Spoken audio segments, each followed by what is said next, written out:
लेकिन मैं उनके बहुत सारी बातों से सहमत हूं। और अध्यक्ष महोदय, मैं देख रहा हूं जो एक्स कांग्रेस वाले वो ज्यादा बोल रहे हैं।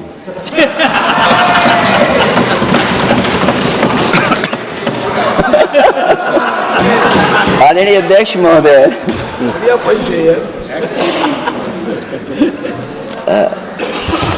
अध्यक्ष महोदय, जो आज बिल पेश हुआ है,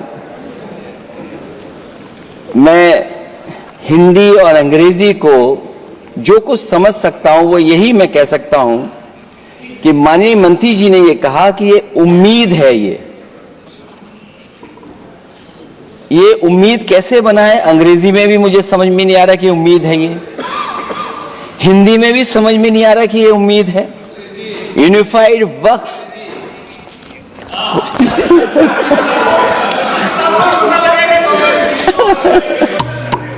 अध्यक्ष महोदय, यूनिफाइड वक्फ मैनेजमेंट, अध्यक्ष महोदय, ये अध्यक्ष महोदय, मैं समझ सकता हूं कि मैं वो बात छेड़ना नहीं चाहता था, लेकिन क्या करूं, मजबूरी है अब। अध्यक्ष महोदय, अभी माननीय सदस्य लोग ये कह रहे हैं कि हमारे सदस्य नहीं है यहां पर जो हमारे साथी हैं, लेकिन अध्यक्ष महोदय मैं ये कहना चाहता हूं, अध्यक्ष महोदय मैं ये कहना चाहता हूं, ये जो बिल लाया जा रहा है, भारतीय जनता पार्टी में एक मुकाबला चल रहा है। भारतीय जनता पार्टी के अंदर मुकाबला चल रहा है कि खराब हिंदू कौन बड़ा है। तो ये बात अध्यक्ष महोदय मैं ऐसे ही नहीं कह रहा हूं। जो पार्टी ये कहती हो कि दुनिया की सबसे बड़ी पार्टी है, अध्यक्ष महोदय वो अपना राष्ट्रीय अध्यक्ष नहीं चुन पाए अभी तक। अध्यक्ष महोदय, अध्यक्ष महोदय, भारतीय जनता पार्टी क्या है?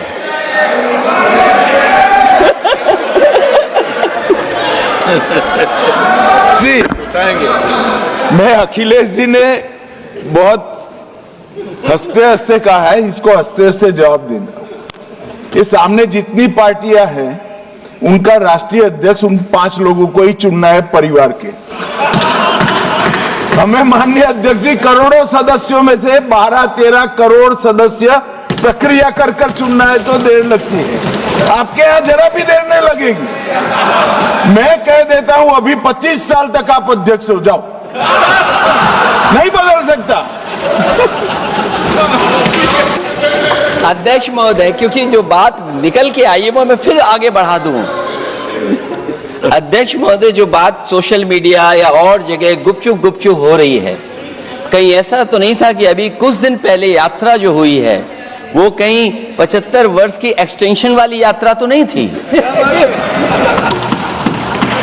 अध्यक्ष महोदय, ये जो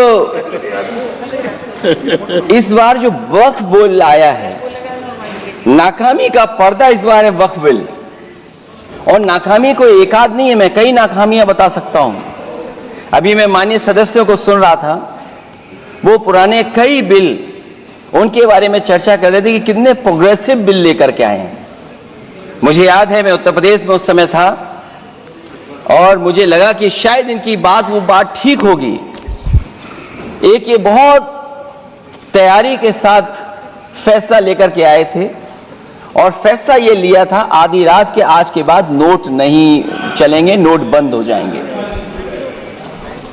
अध्यक्ष महोदय, उस नोटबंदी नाकामी के बारे में भी तो चर्चा हो जाए कि अभी भी न जाने कितनी जगह पर कितना रुपया निकला जा रहा है, कितना निकल करके आ रहा है। केवल नाकामी नोटबंदी की नहीं, नाकामी बेरोजगारी की भी है, नाकामी महंगाई की भी है, नाकामी किसान की आय दोगुनी नहीं कर पाए वो भी इनकी नाकामी है। मुझे याद है एक माननीय मंत्री जी पूरे देश की नदियों के बारे में बीओडी बता रहे थे, लेकिन माननीय मंत्री जी ये भूल गए कि उनके शहर में, उनके क्षेत्र की जो नदी है उसकी बीओडी क्या है। गंगा क्या साफ हो गई? यमुना क्या साफ हो गई? स्मार्ट सिटी क्या बन गई? क्या गोद लिए हुए गांव इन्होंने गोद से उतार दिए? उनकी क्या दुर्दशा है? इसलिए मैं कहना चाहता हूं, ये नाकामी का पर्दा इस बार वक्फ बिल बना है। और सबसे बड़ी बात तो यह है कि जिसके लिए फैसला होना है उसकी बात को अहमियत न देना भी नाइंसाफी है। अध्यक्ष महोदय, नाकामी केवल यहां तक नहीं है। और भारतीय जनता पार्टी क्या है, मैं केवल एक पुरानी घटना याद करता हूं। एक बार फैजाबाद अयोध्या में एक कार्यक्रम था, उसमें बड़ी तैयारी की गई थी और तैयारी के साथ कलाकार मुंबई से बुलाए गए थे। हो सकता है वो सहमति दिल्ली से ना रही हो, केवल लखनऊ की सहमति से हो रहा हो कार्यक्रम।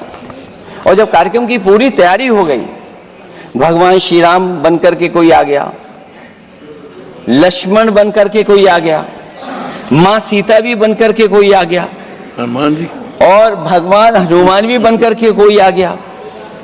लेकिन जब लखनऊ से वो हेलीकॉप्टर उड़ा और अयोध्या पहुंचा तो सब लोग थे, लेकिन उसमें हनुमान नहीं थे। अध्यक्ष महोदय, मैं भारतीय जनता पार्टी के लोगों से कहूंगा कि जानकारी करिए कि आखिरकार भगवान श्री राम थे, लक्ष्मण थे, सीता थी, लेकिन हनुमान क्यों नहीं थे? हनुमान इसलिए नहीं थे, शायद उनकी जात या धर्म कुछ और था। अध्यक्ष महोदय, ये देश मिली जुली संस्कृति से चला है। कुछ हमने सीखा, कुछ उन्होंने सिखाया। और जो लोग ये कहते हैं कि हम सबको बराबरी का हक देते हैं, अभी कुछ दिन पहले ईद निकली है। अध्यक्ष महोदय, वो परंपरा रही है, न केवल मैं जाता हूं,